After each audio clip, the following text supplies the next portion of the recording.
Higa na si Mima. Himod-himod sa mga baby niya. Nag-alala talaga kami dito kay Mima kasi buntis. Tas sa ibang lugar ng anak. Tas ulan ng ulan. Buti na lang talaga matalino siya. Inuwi niya isa-isa yung mga anak niya. Mima. For the himod, ang Mima. Higa na. Tulog na sila. Tulog ka na din.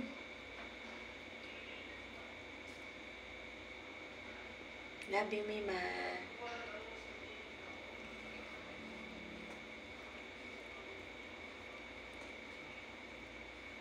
Sarap ng tulog ng mga kuting niya. Magkakayakap. Nakadagan yung puti doon sa isa pang puti. Mima. Mima. Mima. Mima ganda. Good night, Mima. Love you.